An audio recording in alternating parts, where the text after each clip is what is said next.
What are you waiting for? Nobody's gonna show you how.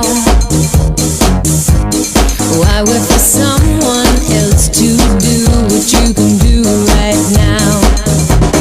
Got no boundaries and no limits. If there's excitement, put me in it. If it's against the law, arrest me. If you can handle it, undress me. Don't stop me now, don't need to catch my breath. I can go on and on and on. When the lights go down and there's no one left, I can go on and on and on. Give it to me, yeah. No one's gonna show me how.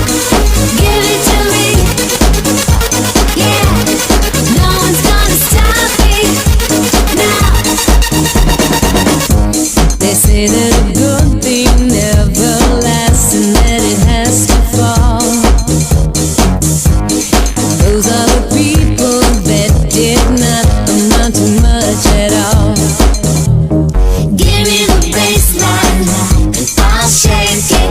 Give me a record and I'll break it. There's no beginning and no ending. Give me a chance to go and I'll take it. Don't stop me now, don't need to catch my breath. I can go on and on and on. When the lights go down and there's no one left, I can go on and on and on.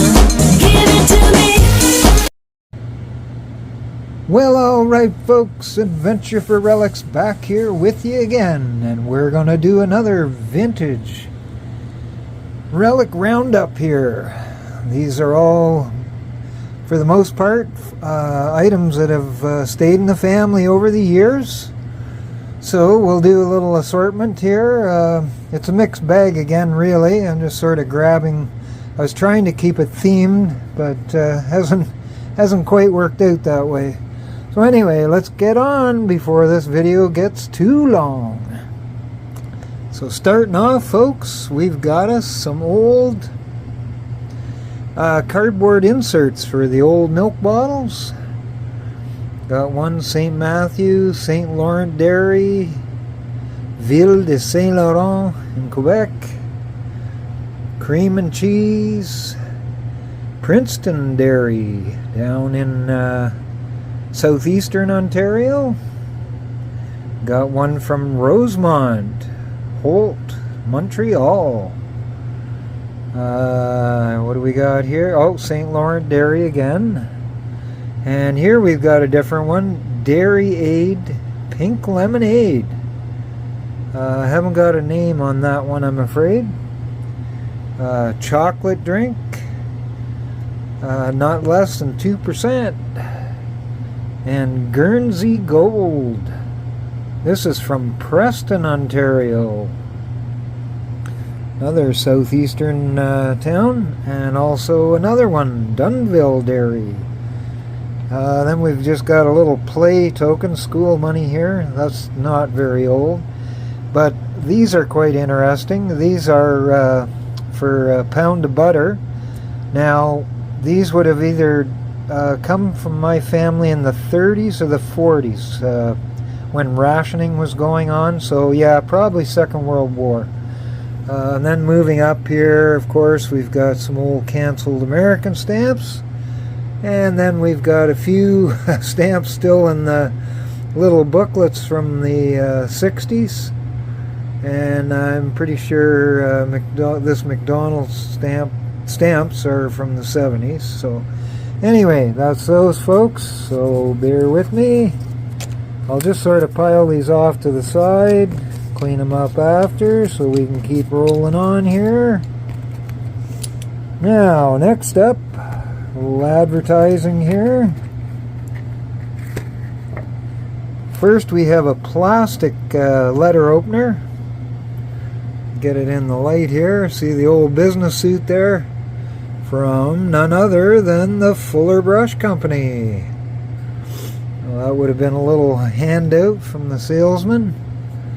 And the next one in here, yeah, okay. These are letter openers again, brass. I'm not too sure. What is the stamp marking here? Hang on, hang on. They look of Indonesian or, oh no, Siam. Okay. Wow, cool.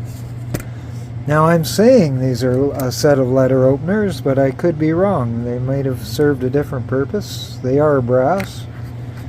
Okay, so set those to the side. Now, here we have an old little advertising ruler they would have handed out.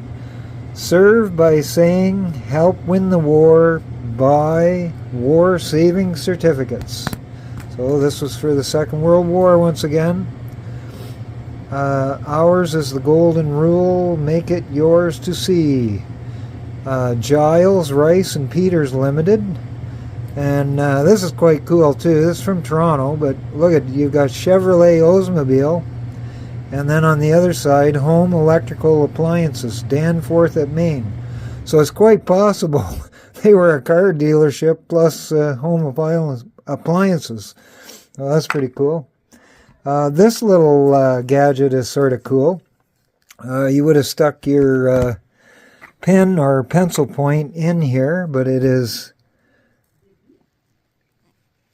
addator, universal, addition and subtraction. So, you know, you're touching, it's got a little slider in here. Well, there you go. There's imported from West Germany. World's finest pocket adding machine. So there you go, folks. That was the old computer back in the day. Next, now I found this dump digging. This is just a brass compact. You can see it would have, you know, had the blush powder or whatever in the 3 little sections. But all I have is the case. But anyway, still a nice little case and keepsake. Next, moving on. I think we know this insignia, but it would have been turned the other way. This is a backward swastika. Now this symbol has been in use for thousands of years too. But anyway, in this instance, this little basket is for our Chinese tea. Oh, there we go with that. Next, this is sort of cool. I can remember this as a kid.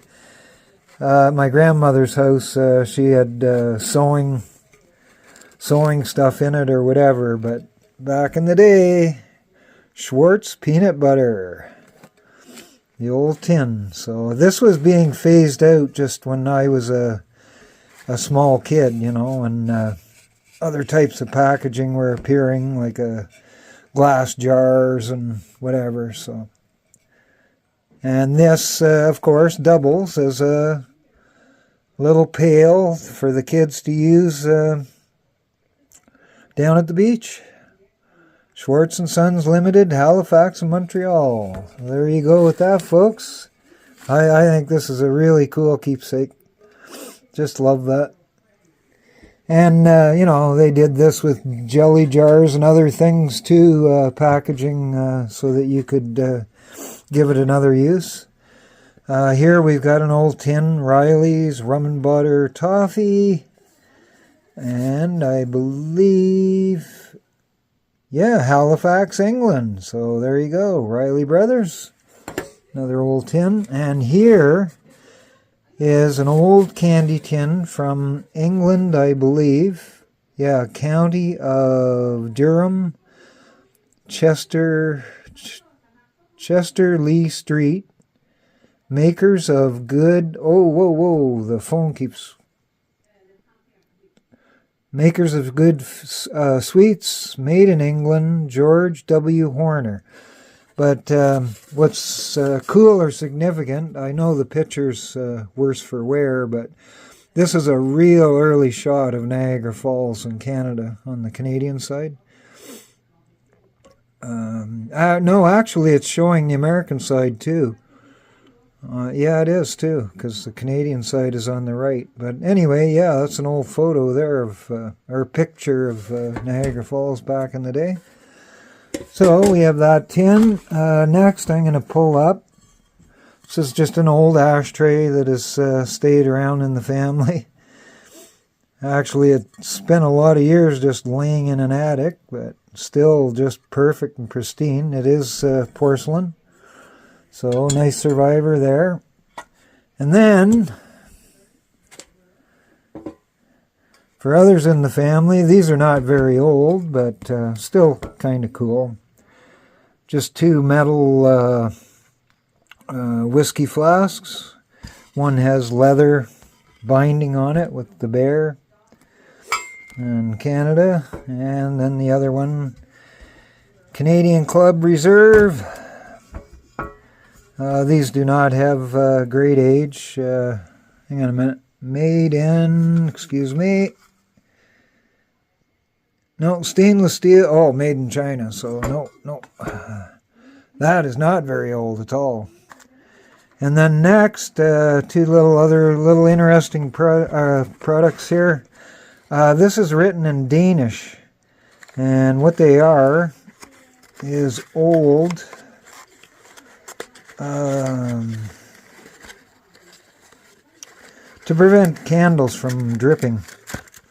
You know, you can see the picture here on a candlestick, and you just place that underneath your candle to prevent dripping. So that was the original product that was bought back in the day by someone in the family and just kept intact in the original box. And then this, once again, too, Vaughan Manufacturing Company, Chicago, Illinois. Vaughan's Improved Never Chip Crown Bottle Opener. Still in the package.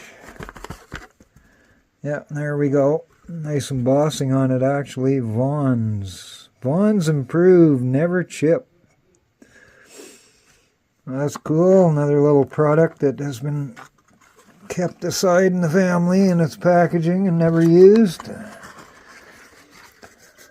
Okay, gonna pause here, folks, and I'll be right back with you.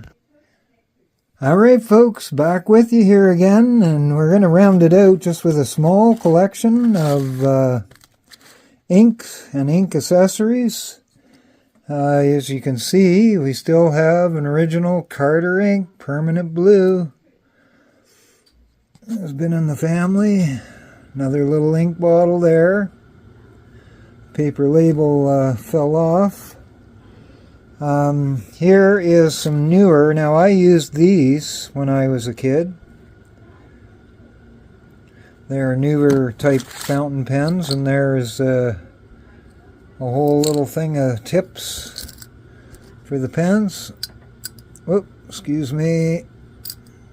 And then next, now we have an earlier version. Got a wooden handle on it and an older type tip. So this is going back to my grandparents. And then last but not least, to round it out, folks, we've got two more ink bottles. Repeater stamp pad ink. Same thing here. And here, back in the day, people used these. They'd have a company name or logo, whatever. Or even just marked paid on goods or something, and that is an ink pad. Carter's Extra Service Pad. And I did have a couple rubber stamps that I wish to display and show you how they work. But anyway, they had a wooden handle and a rubber pad on the bottom with the words or design, and you just stamp that into the ink and then transferred it onto the paper. So anyway, folks, that's it for another Relic Roundup, and we'll be back with you. And actually, there's a few big surprises in store for you, so stay tuned. Venture for Relics, over and out. Love you all, Treasure Fam. Bye-bye. Love you all, Treasure Fam.